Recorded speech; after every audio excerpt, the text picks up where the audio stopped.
Bloomberg Audio Studios. Podcasts, radio, news.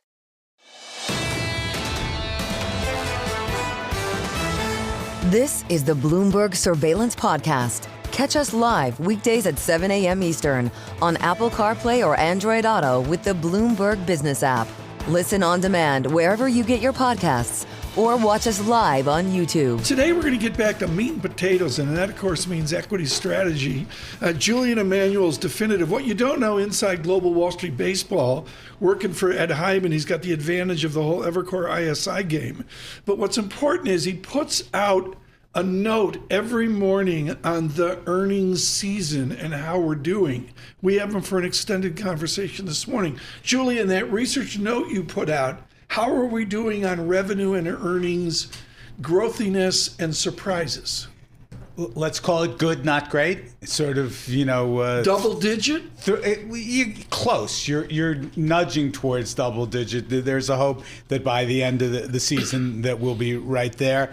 Revenue, solid, nudging towards 5%, which is pretty darn good. But in general, it's probably less than expected. We kind of thought that the surprises, and the biggest aspect was the strength in the dollar. That sort of dampened, and you're certainly seeing it in commentary. But again, with the dollar, the question here is, what's the sense of permanence? It's you get to stand temporary. at the table with Ed Hyman, and he's got the black Sharpie, and he's marking up, the famous Ed Hyman reports. Do you and Mr. Hyman extrapolate out this earnings excellence? We do.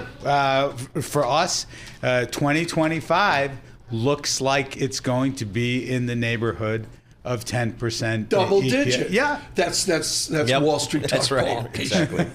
So, Julian, for the longest time, technology has been the driver of this market. Can we still expect technology, broadly defined, to lead this market higher? Well, we think the answer broadly is yes, but just getting back to earnings for a moment, the positivity around 2025 is that, and we started to see this happen at the end of 2024, is the other 493 stocks in the S&P 500 have started contributing to positive earnings growth, and that's something we expect. But on balance, when you think about how a bull market sort of evolves and you think about the stages of a bull market, and what we've yet to see is that stage of capital markets enthusiasm and an element of emotion and FOMO, which happens toward the latter stages of every bull market. That tends to be led by technology, the leaders, and we think we'll get there at some point.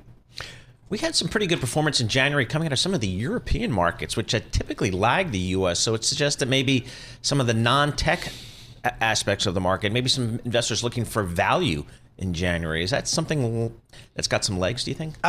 So to us, that is a geopolitical dependence there. Okay. There's no question about the fact that given the runaway move in the dollar into the end of last year, we started getting questions from longer-term value investors. Is it time? When's it time to start shifting? And we've seen that.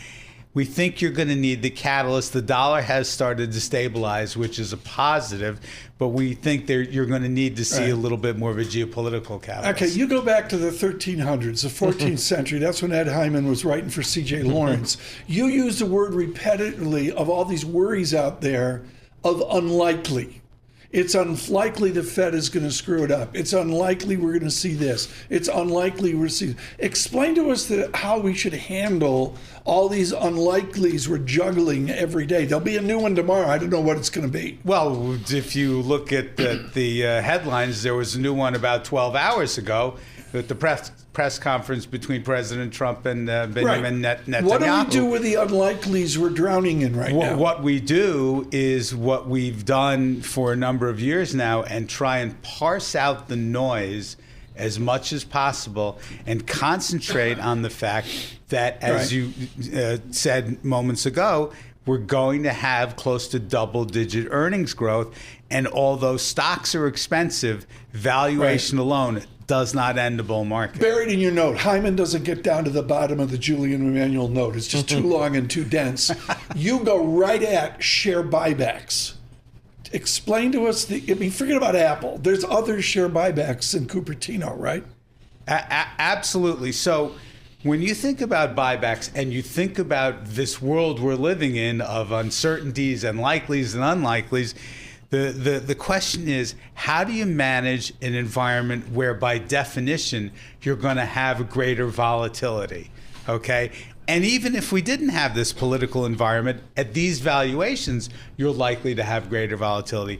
The answer is you want to own companies that can buy back their shares, because that defines the concept of volatility management. On a Wednesday in New York, the nights are good. Did you see the sun is setting later? Yeah, It's amazing how that is. Like after 5 p.m., we welcome all of you across the nation on your commutes. Good morning on Apple CarPlay. Good morning on Android Auto. Google out with earnings. Lisa nailed that. We'll talk about that here in a moment. And we say good morning on YouTube as well. Subscribe to Bloomberg Podcast. They mentioned podcasts 3 times in the Google ballet yesterday. Sure. They didn't mention us. No, okay.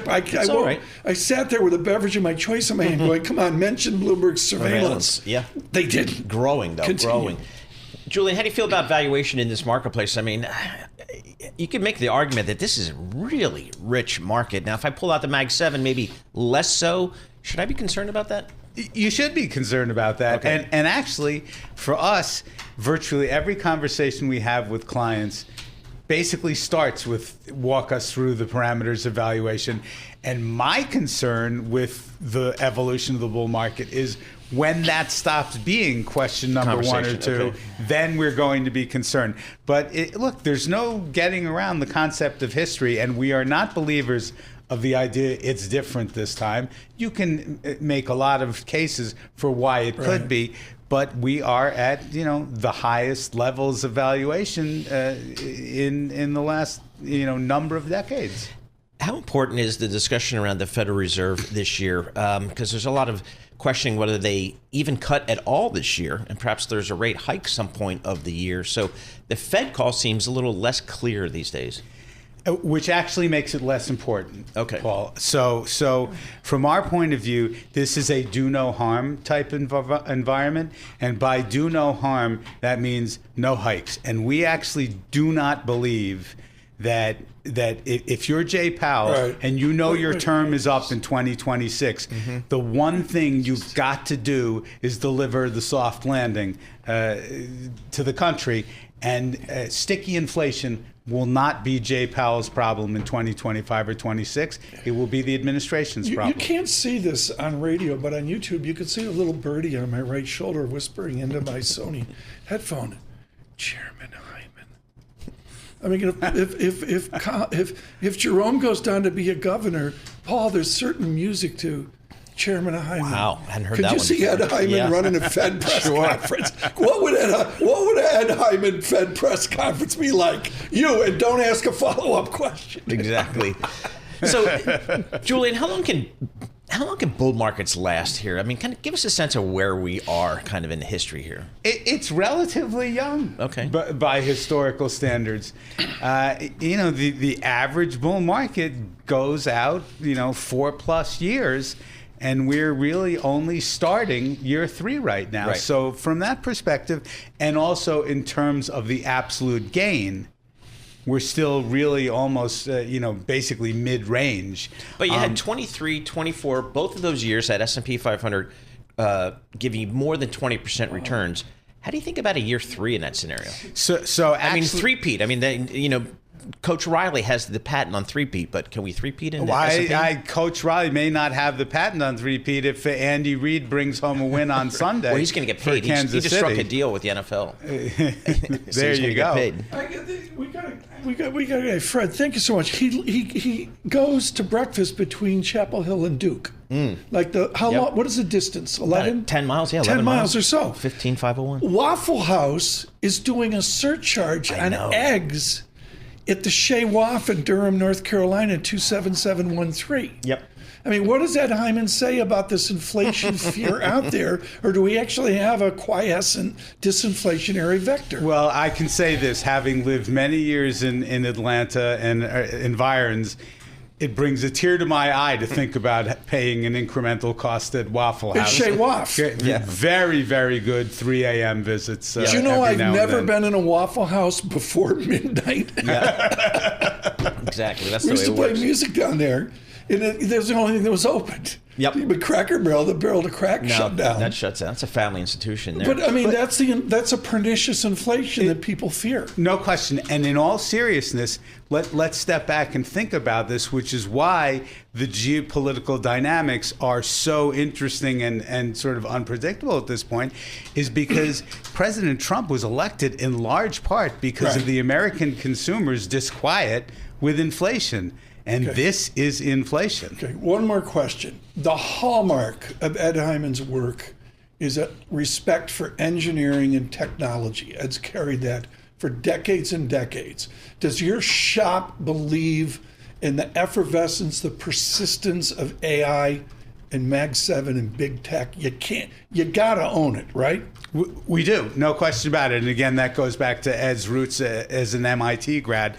But from our perspective, what we've seen in the last couple of weeks with the evolution of DeepSeek is actually, if anything, going to accelerate adoption. And that's the key. Corporate America accelerating adoption of AI. We as consumers are already there, the same way we were the internet in the early 90s before it hit desktops in corporate America. Chairman Hyman. I can just see it. I mean, it just rings true. I mean, can we start a rumor here right now? Good morning, Mr. Powell. Thank you for, he uses his Bloomberg every day. I don't know if Ed wouldn't use, Ed would be at the Eccles building with a Sharpie in his hand, marking up PhD papers. Julian Emanuel, thank you so much, working at EvercoreISI.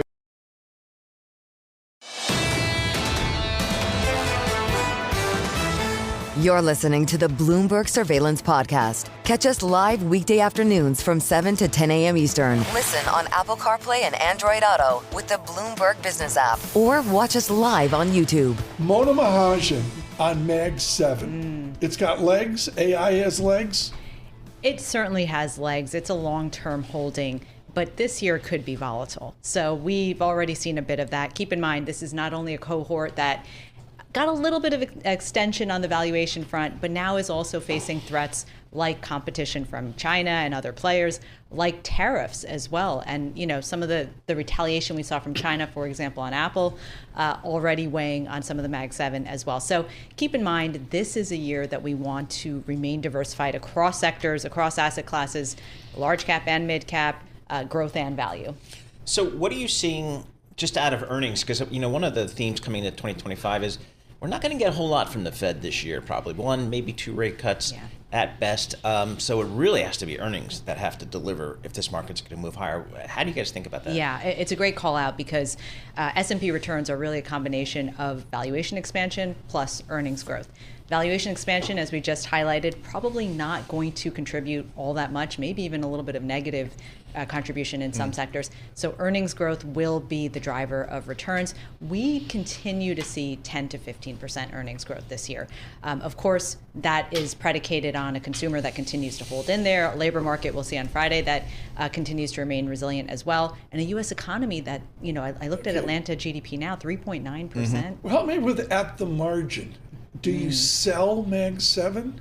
I don't hear you saying that. Yeah, we think you could do a little bit of rebalancing if if your Mag 7 and your tech has gotten in an outsized way in your portfolio. You may want to rebalance that with the other sectors. But generally, we're in the camp of complementing. We want to make sure. What's that mean? If you got to go to Wharton to say that. What in God's name is complementing? Well, if you owned all largely tech and AI in your portfolios, you actually did pretty well the last couple of years. We think the way you do well in 2025 and the next couple of years is you have to own growth and value. So you want to make sure not only tech sectors, you have industrials in there, financials, healthcare, mid-cap stocks as well, bonds. What do you do with tariffs? Does that even come into your calculation, or do you just say, boy, that's noise, I'm just not going to worry about it? Yeah, look, the tariff uncertainty has weighed on this market, no doubt. And we know the old adage, markets don't like uncertainty. And this is a source of, will it happen, will it not happen? What I will say is there was probably a growing fear over the weekend when we were thinking about 25% tariffs on our biggest trading partners. Now, that was walked back on Monday. And we did seem to view tariffs more as a negotiating tool after that. So we got some concessions from the border, from our neighboring, economies on the north and south, which I think provided a bit of relief for the markets and the broader economy as well. What do you feel the emotion of Edward Jones clients across this nation? Yeah, and great call out, by the way. Edward Jones now 9 million households across the U.S. We are in every county except one in Texas. We're trying to get that county.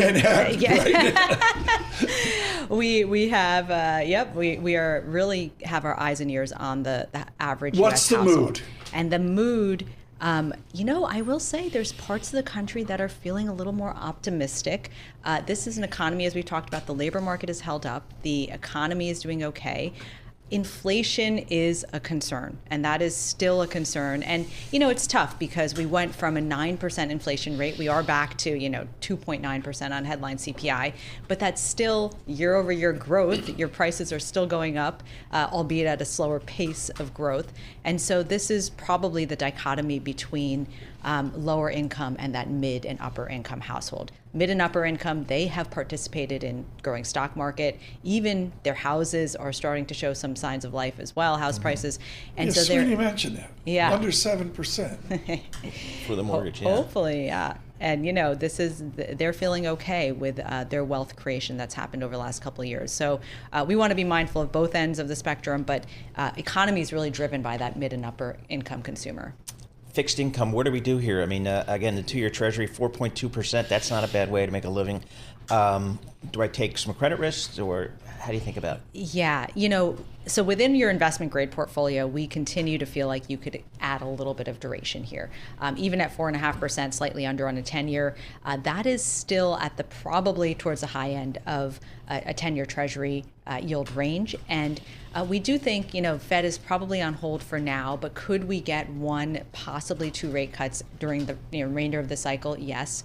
And so we do think an investment grade bond, for 10 years, you can lock in 4.5%. If you're close to retirement and you're looking at maybe for a 6 to 8% return, this is not a bad part of your portfolio. So we think it's a good thing for balanced investors to have yield once again. How about alternatives real quickly? Yeah. For an Edward Jones client, do they think about alternative investments, private credit, private equity? Yeah, for our average client, we can get a lot done with just equities and bonds. We know the old adage. Thank you. I totally agree with invest early, invest often. Some of the high net worth clients, though, starting to look at parts of diversification. I've never said this, I've never thought this.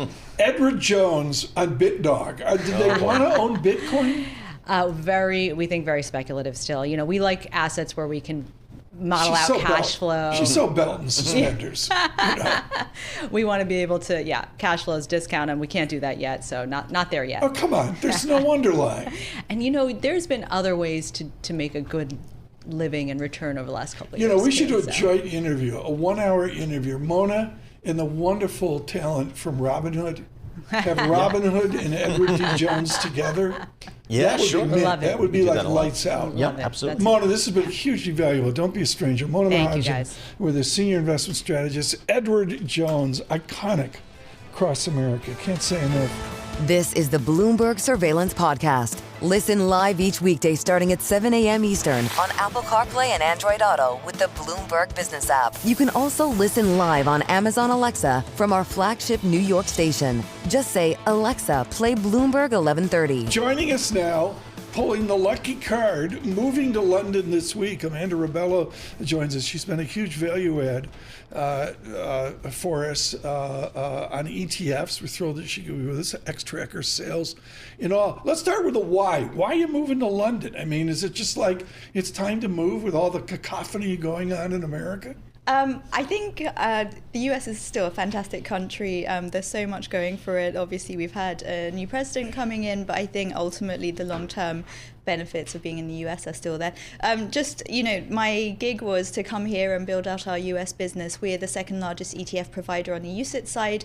We thought that there may be a few things that some of our global investors can benefit from with us bringing expertise to the US. Obviously a very crowded market, but we've been able to get some traction with some expertise in thematics. So this is moving back home for you. It's moving back home. It's moving back home. Exactly. I got it. Okay. Thematics. Yes, exactly. So give us the latest. What are you seeing in the ETF business? Where are the funds flowing? Because again, Tom and I would talk about this all the time. We grew up in a world of mutual funds, and that's where all the money was going.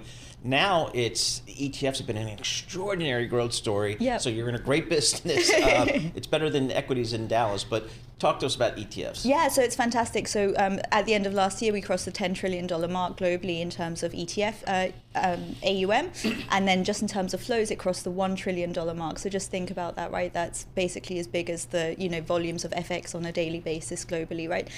When I think about when I was at an unnamed competitor, but you can probably guess who, I remember we had a celebration for our AUM crossing the $1 trillion mark. And now, we've got many participants like that. Fee cuts, now we've got the second wave of new pricing. So, does the stable 401k money migrate over to ETFs? Is that something 3 years out? We're all waiting for this, and I think one component of that is going to be very much about all of us. A lot of the major asset managers have now filed for ETF share classes with the SEC. So there's around 45 asset managers who are now hoping that the SEC will allow for share class issuance of mutual funds. If you then have this opportunity, you can have the same exposures in your brokerage account as in your 401k.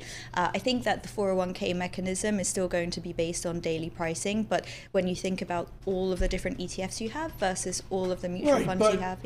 Are you going to see lower fees to Lisa Mateo in her 201k with a pool of ETFs versus a pool of mutual funds? We did see some fee cuts at the beginning of this week, which were on mutual Was funds. That Vanguard? Vanguard, exactly. 7 basis points. Paul, Vanguard is not next to Mansion House in London. No, it's not. 7 basis points. Wow. Incredible. And that was the average, so there were some even lower than that indeed. But I think all of us are thinking about this. There's economies of scale that have come with the fact that ETFs have just run away, and we have fixed costs which can then be absorbed by a bigger AUM. It makes sense to be passing this on to end investors. So it's a revolution. It is. It's totally, and it makes a ton of sense from a lot of. Definitely one may have Eric Palchunas who does that stuff. Who? Yeah, he's won us over. No question. Where are the funds going? Are they just going into the S&P 500 ETF? Or are they going more fun places? Yeah, so I think the volatility that we've had for the past couple of weeks has been very interesting for all of us, definitely kept us on our toes. We had seen a lot of money last year going into NASDAQ in particular, but those flows have lightened off. Not everyone has seen buying opportunities on the dip. We've seen a great rotation into a little bit more flow on the European equity side, and that's great for DWS XTrackers because that's one of our core pillars in how we're helping investors. If you look at European equities and international equities, year to date, they're actually outperforming US equities. Yep. People often think they're a dog, right? But there's a great comeback, and especially when you look at it on a dollar hedge perspective, it's really making sense now. I mean, you're so close to St. Paul's where you're moving in London. We're playing Mary Poppins today. You can do the Feed the Birds tuppence a bag act. Hopefully I'm better dressed then. Back in the old days. It'll work, or go down to Covent Garden. But Amanda, what's so important here is everyone listening knows nobody can get a place in Paris. Nobody can get a place in London. What's been your experience of trying to find a place to put your head down at night? I think that the market that I left is definitely different from the market that I'm now coming back to. We have still a lot of people living in the UK. We still have net immigration. The new government is very keen to be thinking about further house building and so forth. But there's already, every time I go back to London, there's skyscrapers everywhere, not just office space, but also a lot of residential as well. And it's all over the country, not just London. Yeah, there's like this, you read the British press and it's Labour and Tories and Nigel Farage and all this, not doom and gloom, but angst. Yeah. Am I right? It's booming? Is that a safe statement? And I think maybe, don't want to get too political about it, but I think that the view we have in the UK is that immigration is still net positive for us. There's still workforces that we need for certain parts of services. We even with Brexit, we still have net migration from the EU as well. So. Okay. Well, we got Bloomberg Daybreak Europe. You gotta become a nodding acquaintance. You can stagger from DWS over to Queen Victoria Street. It's an easy walk. But don't forget Bloomberg Daybreak London. But we'd still like to speak to you. A lot of nice people over there. Thank you. A lot of friendly people. Oh, it's killing. They do a podcast, folks, 15 minutes after the show starts, and the numbers on it. It's not Joe Rogan, but it's Joe Rogan-ish. Amanda Rebello, thank you so much. Greatly appreciate it today.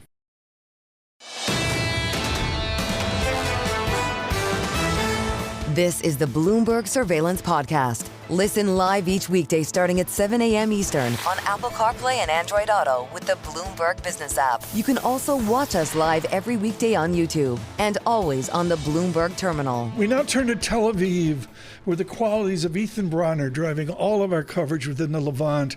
Ethan, I'm not going to mince words here. When you were at Wesleyan, you were sheltered from the violence of bombing. We didn't have social media. We didn't have the immediacy of the imagery we've seen in Gaza. I was the same way of a vintage older. Now we have the immediacy where I can't even look at coverage of Gaza. It's so violent. How did you respond, given the last 2 years of Gaza leveling, to the president's comments yesterday at the White House? It's a great question, Tom, but I'm not going to make it personal. I think that what I can reflect is how the world responded, and certainly nothing less than shock. I would say that in Israel, there was a kind of bewildered and amazed and bemused embrace, because anything that might push Hamas and Palestinians who oppose Israel away from its border to be replaced by Americans and American soldiers and businesses, wow, that is something the Israelis are happy about. Pretty much everybody else is horrified. There was a 1948 Palestine war among, any other sets of violences from Beirut on down, say, to Cairo. Mr. Trump meeting with the leadership of Egypt here in the coming weeks, and with Jordan, I should mention, as well. Right, Ethan, this is so important. Where did 2.142 million Palestinians go? So, the president says they're going to go to Jordan and to Egypt and perhaps another half dozen other places. If we look at Jordan, a country which is more than half Palestinian to begin with, and that is also playing host to 1 million refugees from Iraq and Syria, and which has its own internal political challenges from the Muslim Brotherhood, this Hashemite monarchy is very, very afraid. And the last thing it wants is hundreds of thousands of Palestinians with links to Hamas coming into its borders. Egypt, the same. Tens and tens of millions of people in Egypt. The Sisi government is fighting against the Muslim Brotherhood, of which Hamas is an offshoot. And they're fighting ISIS in the Sinai. The last thing they want is hundreds of thousands of poor, homeless Palestinians coming into there. So I don't know. Ethan, has there been a response from Iran yet?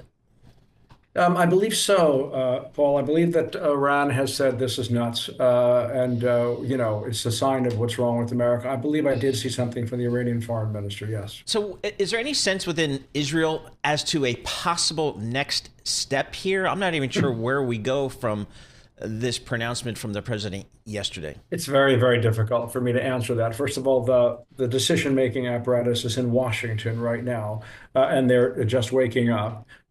So I don't know the answer to it, but generally in this country, it's like, whoa, no Israeli would have ever even dared propose this to President Trump, that the United States come in, bring its troops and its people into Gaza to protect Israel. And he has made the suggestion. So they don't know what to do. I can tell you that the officials that I'm talking to who are in touch with those in Washington are saying, we've never had a more amazing meeting in the White House in the history of Israel. Right. This hasn't come up yet. And Ethan, you're so good at this. I can take the luxury of bringing it up with you. I look at, say, Robert Kaplan in my book of the year 2 years ago, his wonderful stretch from Morocco over to the east, getting to Persia, etc., and The Loom of Time. And Ethan Bronner, central tendency there is Turkey, Erdogan looking down from the north, trying to husband control over this region. How does Mr. Erdogan respond to ad hoc Trumpisms? Well, I don't know how he's going to, but you're absolutely right that it is a great opportunity for him to show a sort of Muslim solidarity and to show that this Zionist American imperialist approach is absolutely the last thing we in the region want and need. And it's going to help him take over Syria if that's on his agenda, which it appears to be. So it's a very legitimate question. Paul's got some more. Let me sneak one in here quickly here. Is Netanyahu electable in Israel? Like if there was an election right now, would Netanyahu win going away? So, Netanyahu is the Trump of Israel, meaning who could have possibly imagined such political power? And the answer, in my view, is yes. And the meeting yesterday and what President Trump offered him is only going to consolidate his political standing in this country. Yes, I believe he is. Ethan, can you give us a sense of what the situation is on the ground in Gaza today? Where are they in that ceasefire process? Well, we're 2 weeks into it. They're supposedly starting a discussion about the next phase. But of course, what the president just said kind of throws everything into the air. Meanwhile, on the ground, hundreds of thousands of people are returning to nothing, to their homes that are, hanging rebar and no water, no sewage, and they don't know what to do. Many of them are going back to the humanitarian area. Many of them are saying, get me out of here. So, that is one thing that needs to be said here, that ideologically, Palestinians ought to be moved, but personally and practically, plenty of them would go if there were a place to go, because their homes are unfortunately a construction zone. Ethan, one final question. We brought up, and this is in March of last year, it's like literally 12 months ago, the successful civil engineering project known as the Gaza Floating Pier. How do we actually, where do we put the concrete of a destroyed Gaza, forgetting about the humanitarian issue? I mean, we couldn't even build a dock off Gaza, let alone get rid of a 2 million people body of concrete. Tom, I'm going to take that as a rhetorical question because I'm not an engineer. I hear you. The floating pier was a disaster. Look, that said, if there were a decision to move everybody out and to rebuild the place, I'm assuming American companies would find a way to move all the rubble out. But that's kind of question number 17, right? The first 16 are unanswerable. So what are next steps? Just maybe a little bit aside from what we heard from President Trump yesterday, what are next steps in Gaza between Israel and Hamas? Look, in theory, there are working groups that are going to Doha tomorrow to sort of work through the next phase, which is more hostage releases, more prisoner releases, and so on. Those things are pretty shaky. Israelis are quite shaken up by the release of many, many people who've killed a lot of Israelis. And they are, on the other hand, of course, embracing the hostages coming home. But it's in theory, that's the next phase. And I think that one of the things that Trump may have been doing is his kind of, here's an extreme notion in order to get all the hostages out and to get the Israeli government to agree to a true end of war. That may also be what's going on. An exhausting time. Ethan Bronner, thank you so much for your leadership here. Our coverage across the Levant from Beirut down to Tel Aviv and on down to Cairo as well. Again, the president meeting with the leaderships of Jordan and Egypt here in the coming weeks as well after this stunning session with Israel in the news of the last 24 hours. This is the Bloomberg Surveillance Podcast. Available on Apple, Spotify, and anywhere else you get your podcasts. Listen live each weekday, 7 to 10 a.m. Eastern on Bloomberg.com, the iHeartRadio app, TuneIn, and the Bloomberg Business app. You can also watch us live every weekday on YouTube and always on the Bloomberg Terminal.